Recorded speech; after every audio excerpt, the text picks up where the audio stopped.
The Rush Hour with James Golden. Entertaining and informative. On the Red Apple Podcast Network.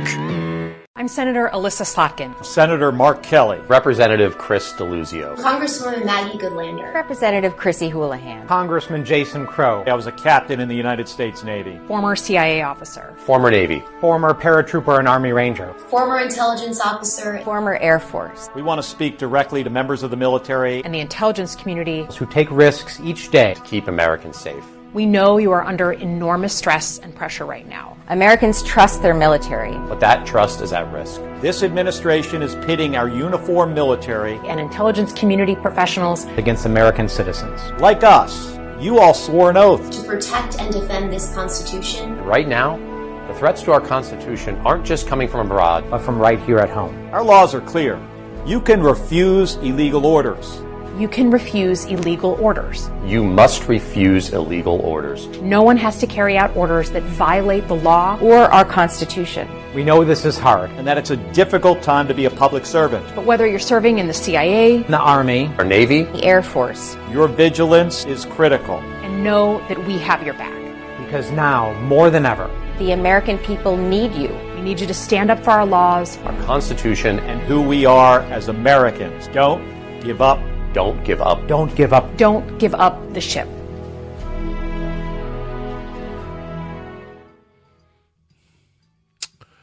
A firestorm has erupted over that video.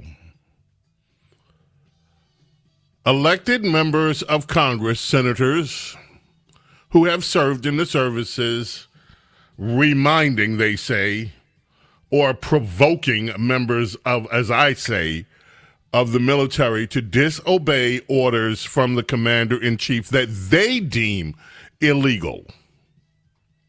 As a reminder, you don't have to follow the law if it's illegal. Well, who says it's illegal? Democrats have been saying a lot of things are illegal that aren't illegal. And so their message to the military was, of course, intended to provoke. And they were answered. Just some of the headlines today. Trump calls for arrest of Democrats who urged troops to disobey illegal orders. That was from the Wall Street Journal. Headline: Trump administration live updates. President calls Democratic lawmakers traitors over video to military. That from the New York Times. The Hill. White House defends Trump's remarks, said he does not want members of Congress executed.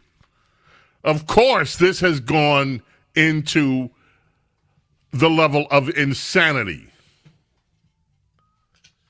For example, we are not going to play the full 2 minutes and 24 seconds of Chuck U. Schumer, but this will, and then Chris Murphy, who wants Schumer's job. Carlos, a little inside stuff here, folks, pardon me. Crossfade these at my signal, because I'm not going to listen to 2 minutes and 24 seconds of Chuck U. Schumer, and I don't want to listen to the full 2 minutes of Senator Chris Murphy from Connecticut. We'll play them back to back. This is what happened in the floor of the United States Senate today. Start with Chuck U. Mr. President. Democrat leaders recognized. Earlier today, Donald Trump shared a post on Truth Social calling for Democratic members of Congress to be hanged. Stop! Thank you, Carlos. I didn't even introduce myself. I'm Bo Snerdley, James Golden. This is the fastest hour in American media. Bo Snerdley's Rush Hour. And now, we continue with Chuck U. Schumer. Thank you. Mr. President. Democrat leaders recognized. Earlier today, Donald Trump shared a post on Truth Social calling for Democratic members of Congress to be hanged. No, he didn't. He also posted a message that said, seditious behavior, punishable by death. Let's be crystal clear. Let's be. The President of the United States is calling for the execution of elected officials. No, he's not. This is an outright threat, and it's deadly serious. Stop right there.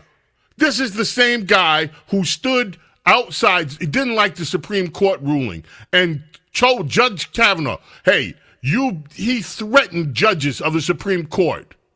A whirlwind will come to you. Same guy now stands up here sanctimonious, self-righteous, full of himself, and also full of excrement. Continue.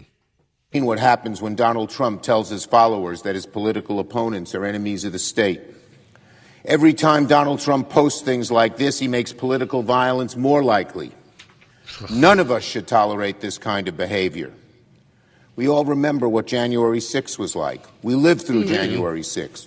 We have lived through the assassination and attempted assassinations this year. We have members whose families have had to flee their homes.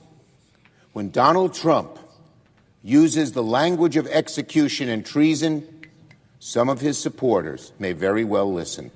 He is lighting a match in a country soaked with political gasoline. Your Senate Democrats who think they're sending a message to the people of the military, and not just the military, the intelligence community, asking them to disobey what orders? What orders has the president given that are illegal? Why are they trying to provoke members of the military and the intelligence community to take part in a rebellion against the president for making illegal orders? They can't even tell you. Which orders are you talking about? We know you're stressed. We know you're under great stress. Don't give up the ship. You can disobey orders that are illegal. What orders can they disobey?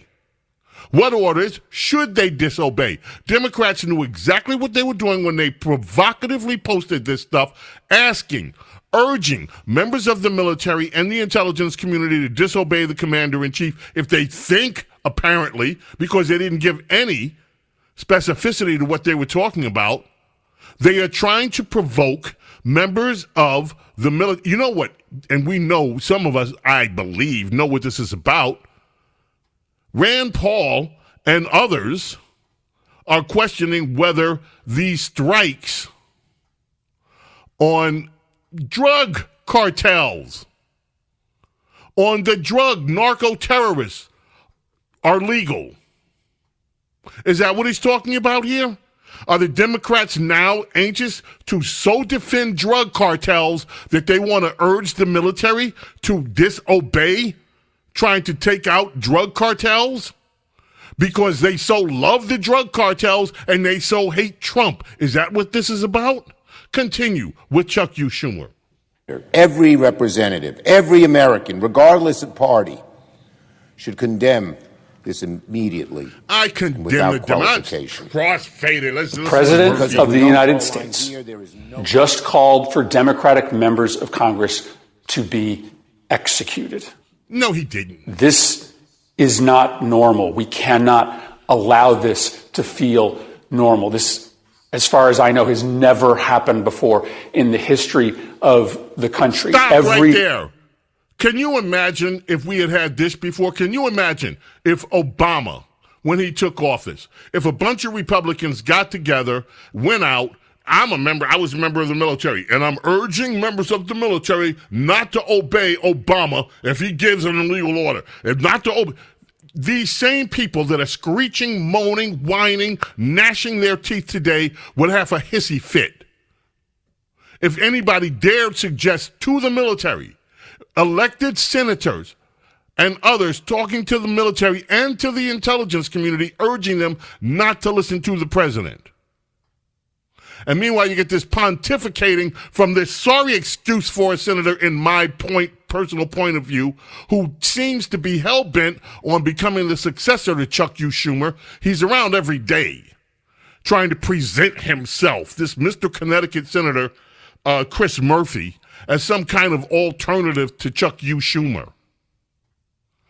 So now let's rejoin his pontifications. Democratic member of the Senate and the House, their life is in jeopardy right now, especially those that were specifically targeted by this social media post.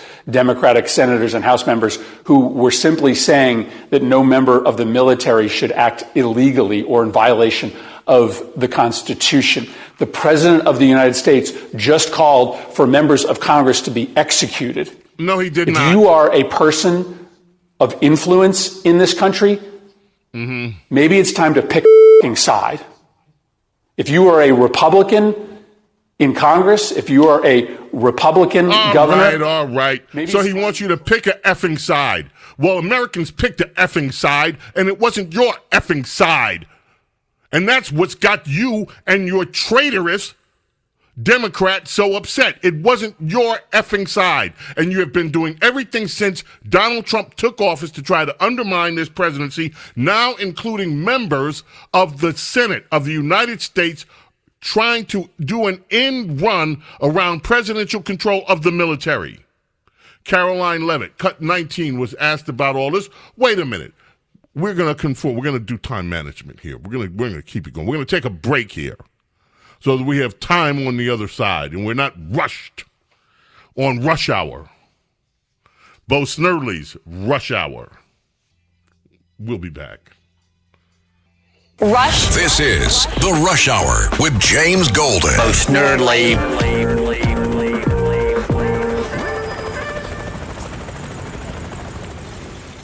The Rush Hour with James Golden. Entertaining and informative on the Red Apple Podcast Network. If you're looking to create, grow, and sustain your wealth, download and subscribe to the Pain Points of Wealth podcast at BeBullish.com with Bob, Ryan, and Chris Payne. It's your podcast for market insights, money tips, and real talk on the economy. Download and subscribe at BeBullish.com.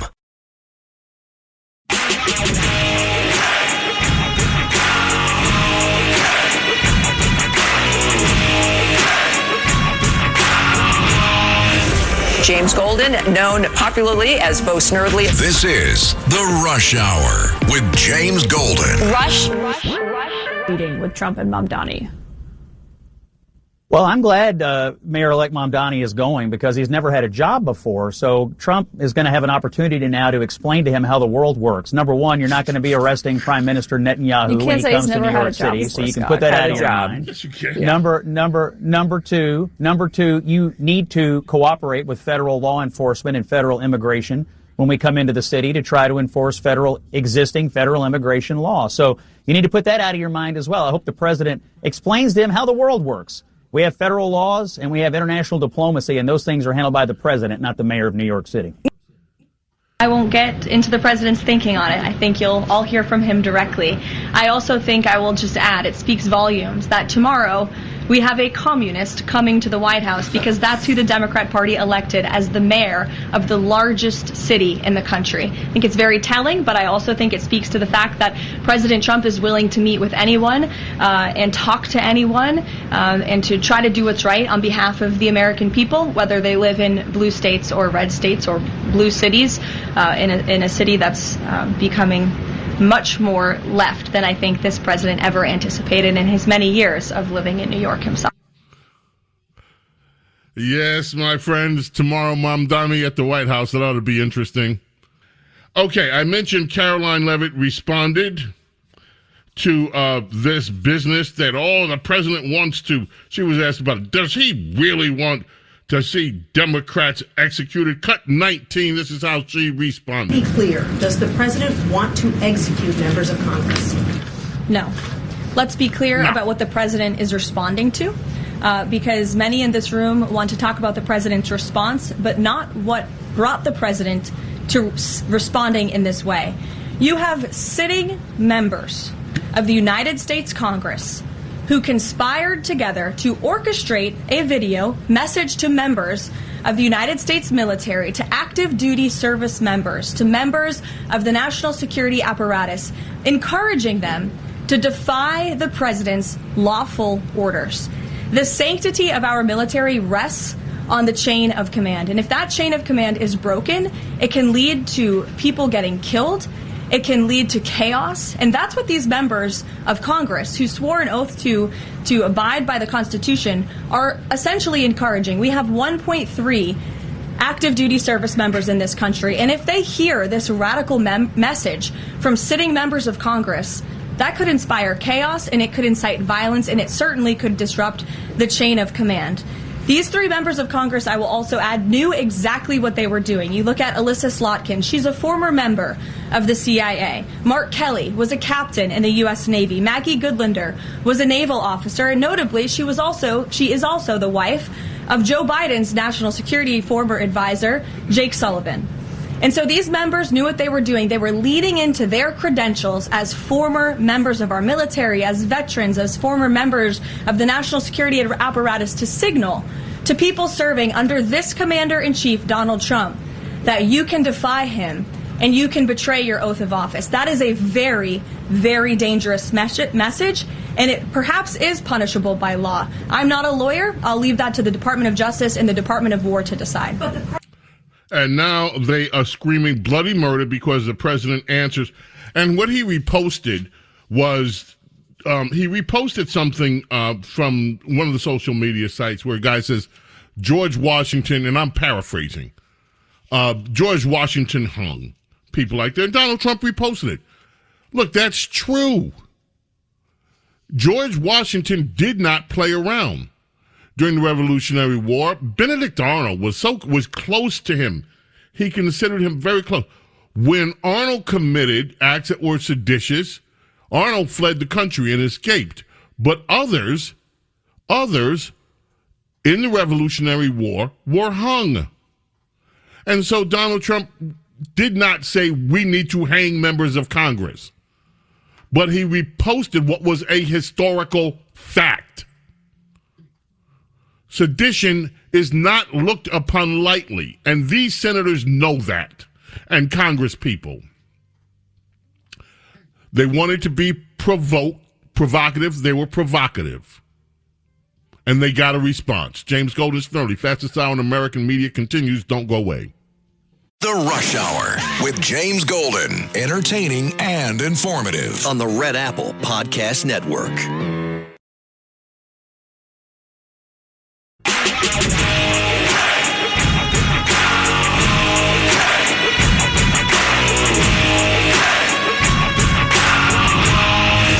James Golden, known popularly as Bo Snerdley. This is The Rush Hour with James Golden. Rush. James Golden here. I call on my colleagues from the U.S. Senate to pass the Crown Act to prohibit discrimination on the basis of hair texture, hairstyle that is commonly associated with a particular race and national origin. Lawsuits initiated by black workers alleging discrimination against their natural hair in the workplace have filled courthouses for more than 40 years. This legislation will provide us with the freedom to wear our crowns without discrimination. We must understand that hair discrimination is rooted in systemic racism. Anti-black hair sentiments on U.S. soil has existed for centuries. Oh, man. Hair discrimination. It's existed for centuries. That voice that you heard, the strong advocate for black hair, crown, let us wear our crowns. That would be the voice of Representative from Florida, Sheila Sophilius McCormick, who is in the news lately. James Golden, Snerdley. Now, the woman who, and by the way, she's got lots of hair, depending on the day you see her. All of a sudden, that hair can grow. It's down there. It's hair. And she's got a pretty smile. Very pretty. I don't know whether she's smiling today, but she had a very pretty smile and lots of hair. That Miss Sheila Sophilius McCormick. Back in, that was 2022 when she was complaining about the hair. Back in the beginning of the year, in February, some news reporters down there in Miami, our Amy, caught up with her. It looks like they were at the airport. And they tried to get answers from her. As they're talking to her, one of her aides just comes in with a folder and tries to put it in front of the reporters and the cameras so you couldn't see her. She was smiling away until the question came. This is what it sounded like in February. She was back in the district at this event. We tried again. I also wanted to ask you about the investigation into your family's But this is also part of her congressional duties. Congresswoman, you're under investigation for the congressional ethics Fold her up. for She's walking violation away. of campaign finances. Sorry. Congresswoman, this is your district. You have to answer to these people. No, I don't. Congresswoman. Attorneys for her family's healthcare company aren't answering the I-Team's questions either. And the Department of Emergency Management says they won't comment on ongoing litigation, leaving taxpayers and her constituents wondering what happened to those millions.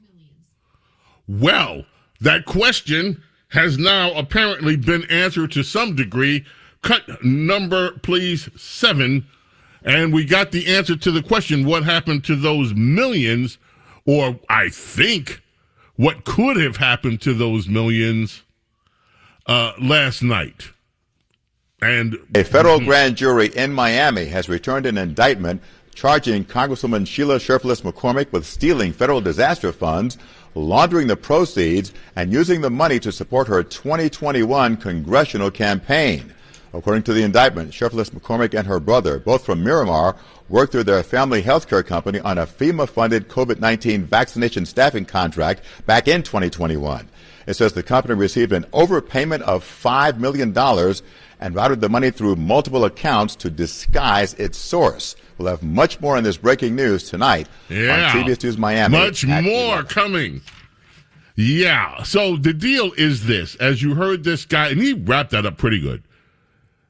Sheila Smiley Sherfless McCormick, Florida, accused of conspiring of stealing an overpayment. Now, Congress people, they demand all these vaccines, remember? And then it's mandated.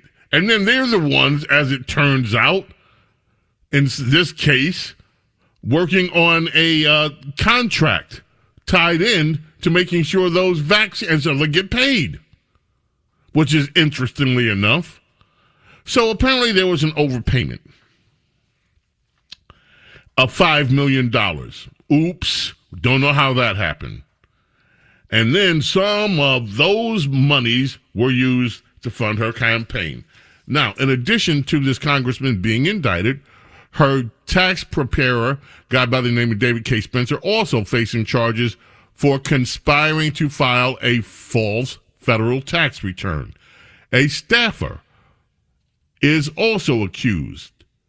Her staffer, by the name of Najedi LeBlanc, is accused of arranging additional contributions using straw donors, sending the FEMA money to friends and relatives who then donated to her campaign as if it were their own money.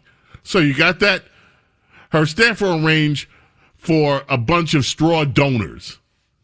They got the FEMA funds, friends and relatives of her, and then they donated the money to her campaign as if it were their own money.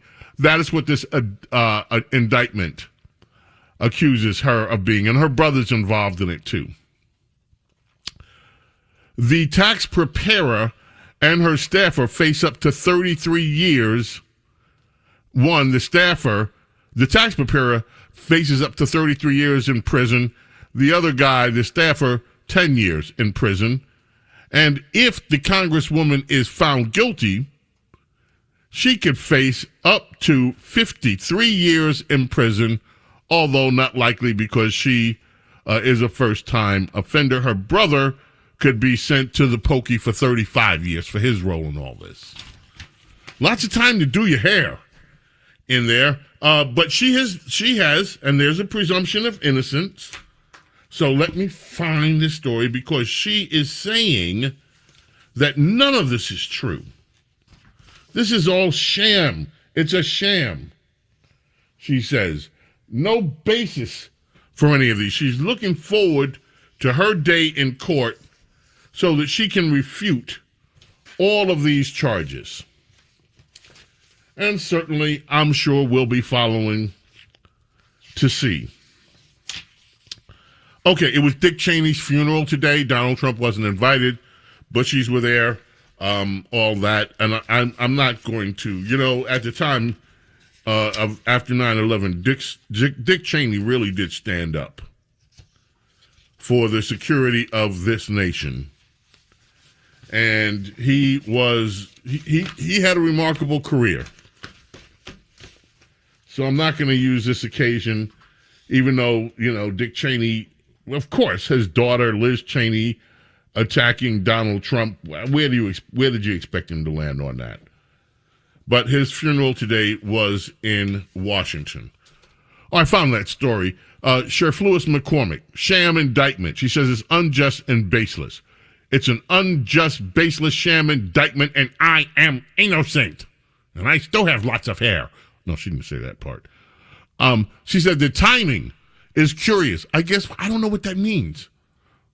When were they supposed to announce it? Anyway. Oh, she says it's clearly meant to distract from far more pressing national issues. I'd say stealing $5 million from the feds is a pretty pressing issue myself, but okay. She says from day one, she's fully cooperated with every lawful request and will continue to do so till this is resolved. She's deeply grateful for the support of her district. She says she's confident the truth will prevail. She looks forward to her day in court. And until then, she's going to continue fighting for her constituents. So there, we've covered all aspects of that story, including her denial. Okay, other things. The Epstein stuff is kind of Thank goodness I don't have to do it today. But we got some more Epstein stuff, kind of funny. James Comer read emails from Hakeem Jeffries' campaign. It's a lot deeper than it was reported on some outlets. I'm not going to do that. Let's go to Mamdani. On his upcoming visit to Mara with Donald Trump, Kami comes to D.C., Kami comes to White House. Cut 12, let's listen to Mamdani. I will be heading to Washington, D.C. tomorrow to meet with President Trump in the White House. It is customary for an incoming mayor of this city to meet with the White House, given the mutual reliance. It's more critical than ever, given the national crisis of affordability, one that New Yorkers know very well across these 5 boroughs, and the specific challenge many cities are facing with balancing public safety against steps taken by this administration. I know that for tens of thousands of New Yorkers, this meeting is between 2 very different candidates who they voted for the same reason. Mm-hmm. They wanted a leader who would take on the cost of living crisis that makes it impossible for working people to afford living in the city. Democrats have been running New York for 2 generations. Reached out to the White House 200 years. to set up this meeting because I will work with anyone to make life more affordable for the more than 8.5 million people who call this city home. I have many disagreements with the president, and I believe that we should be relentless and pursue all avenues and all meetings that could make our city affordable for every single New Yorker. I intend to make it clear to President Trump that I will work with him on any agenda that benefits New Yorkers. If an agenda hurts New Yorkers, I will also be the first to say so. Yeah, right. You hurt New Yorkers. Your agenda. Okay, so he sat down for an interview. He was asked about the money, how he's going to pay for all this free stuff. I want you to listen very carefully to his answer, cut 11, about how he's going to pay for all these good freebies he's going to be handing out. When you're talking about fast and free buses and you're meeting with the governor, I've heard you talk about many times that you don't want to take money away from the MTA. You want to put money back in. It's something that she agrees with, right? We don't want to take away money from the MTA. How are you getting that money, the $700 million to make the buses free, into the MTA if she's not for raising taxes? You know, I think that the 2 clearest ways to raise that money is through the raising of the state's corporate tax to match that of New Jersey. I think that a lot of this is still a case to be made, whether it's the corporate tax or whether it's the personal income tax on those who make more than $1 million a year or more. I think that these are the clearest ways. I've also said that if there are other ways to raise this funding, the most important fact is that we fund it, not the question of how we do it, but that we do it. I've never heard anything so obscenely absurd from a person that wants to be mayor. Well, the important thing is not how we do it. It's how we just do it. We want to get 700. Wow, let's not quibble about how we get $700 billion if we don't raise taxes on the top 1%. If she's saying no to corporate, it's not really important how we do it. It's important that we do it. What kind of idiocy is this? The guy went out and promised stuff that he had no way of delivering. And now when he's being questioned on how you're going to deliver all this free stuff that costs actual real money, how are you going to do it? Well, it's not really important to tell you how we're going to do it. It's just important that we do it. What kind of idiocy is this? That ought to be a fun meeting at the White House tomorrow. Okay, then there's Charlotte. And we don't have time for all the stuff that's happening in Charlotte.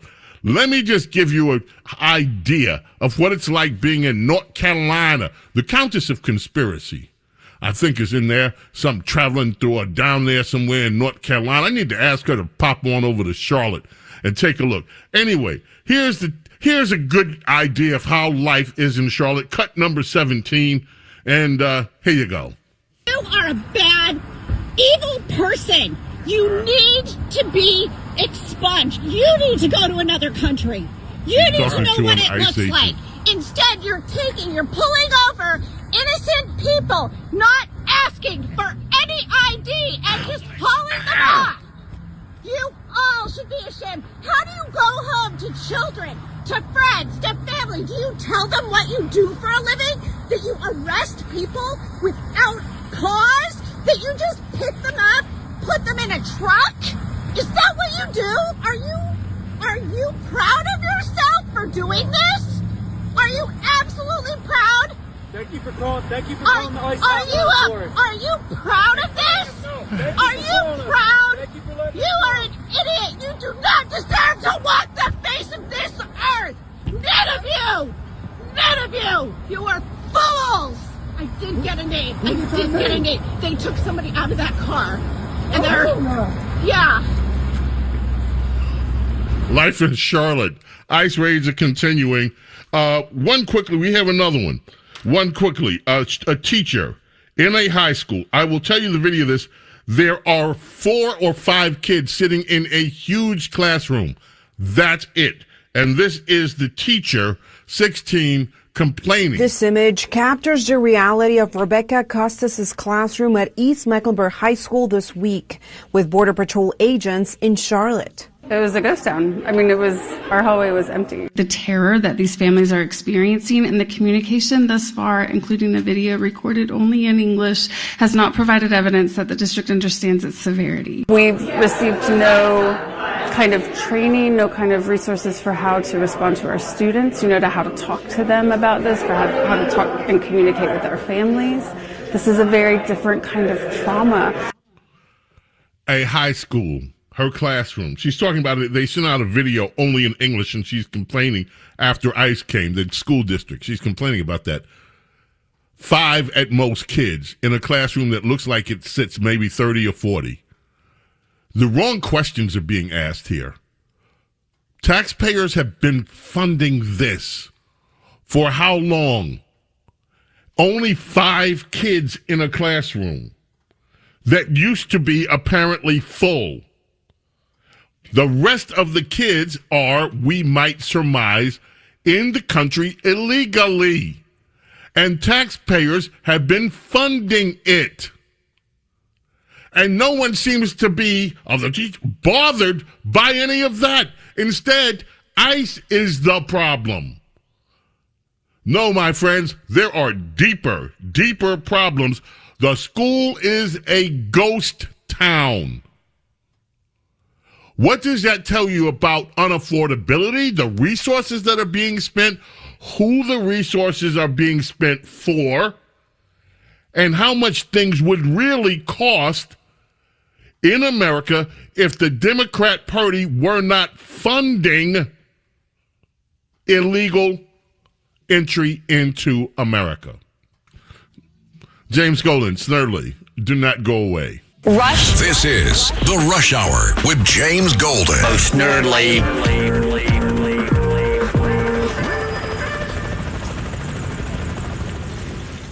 The The Rush Hour with James Golden. Entertaining and informative on the Red Apple Podcast Network.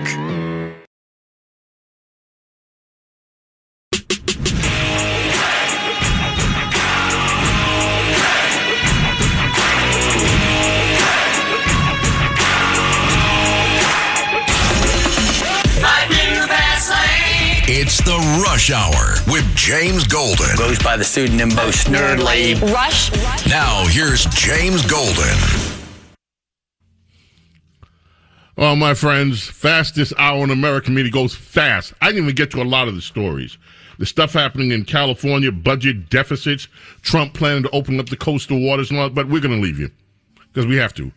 On this day in 1984, MJ was in Hollywood. He was they were unveiling the Hollywood Walk of Fame for Michael Jackson. Years later, 2003, on this day, he was flying to Santa Barbara to be arrested. You know why. We got to go. May God bless, protect each and every single one of you, your families, your loved ones. Love and gratitude, my friends, for your being here with me, allowing me to be with you. God willing, back tomorrow for the already, it's Friday edition of Bo Snerdley's Rush Hour, the fastest hour in American media. Until then, I bid you adieu. Bye. Thanks for listening to Bo Snerdley's Rush Hour. You can hear Bo Snerdley's Rush Hour weekdays at 4 on 77 WABC. If you like the podcast, share it with your friends and listen anytime at WABCRadio.com and download the WABC Radio app. Hit that subscribe button on all major podcast platforms. Plus, follow WABC on social on Instagram, TikTok, Facebook, and X. See you next time for a new episode so you never have to wonder. What the heck is going on here?